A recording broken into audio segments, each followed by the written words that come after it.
অবহেলা বোঝার জন্য ভাষার প্রয়োজন হয় না, ব্যবহারই যথেষ্ট। মানুষ শূন্য থেকেই আসে এবং শূন্যে চলে যায়। মনের মাঝে হতাশা, ঠোঁটের কোণে হাসি, সবকিছু নিয়ে মিথ্যের শহরে বেশ ভালো আছি। এই জগতে কেউ কারো নয়, কিছুটা মায়া, বাকিটা অভিনয়। মিথ্যাবাদীদের আশ্চর্য কিছু গুণ আছে। এরা হাসতে হাসতেও মিথ্যা বলে, কাঁদতে কাঁদতেও মিথ্যা বলে, এমনকি মানুষ হয়ে মানুষ ছুঁয়েও মিথ্যা বলতে পারে। আপনি ভালো মানুষ হলেই পুরো জগৎবাসী আপনার সঙ্গে ভালো ব্যবহার করবে, এমনটা আশা করা ঠিক নয়। যোগ্যতা বলতে এখন আমরা যা বুঝি, হয় সৌন্দর্য, না হয় টাকা। মাঝে মাঝে খারাপ সময় জীবনের সেরা সময়ের পথ তৈরি করে দেয়। কারো অবহেলা মানেই জীবন শেষ নয়।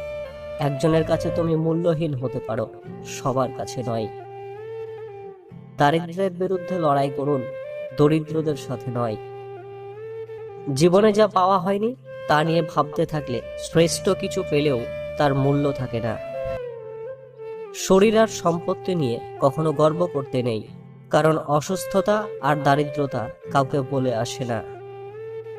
দুর্বলেরা প্রতিশোধ নেয়, শক্তিশালীরা ক্ষমা করে, আর বুদ্ধিমানেরা এড়িয়ে যায়।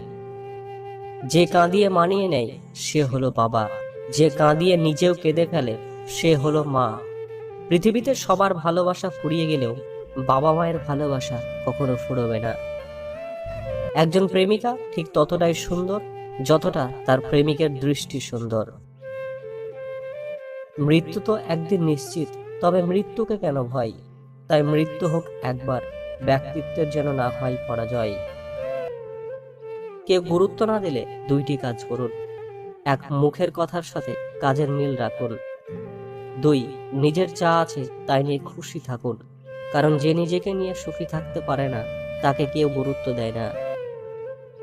শূন্যের নিচে শূন্য বসালে যেমন যোগফল শূন্য হবে, তেমনি যে আপনার নয় তার জন্য পুরো পৃথিবীর সাথে যুদ্ধ করলেও সে আপনার হবে না। অর্থ মানুষের অবস্থান পরিবর্তন করতে পারলেও স্বভাব বদলাতে পারে না।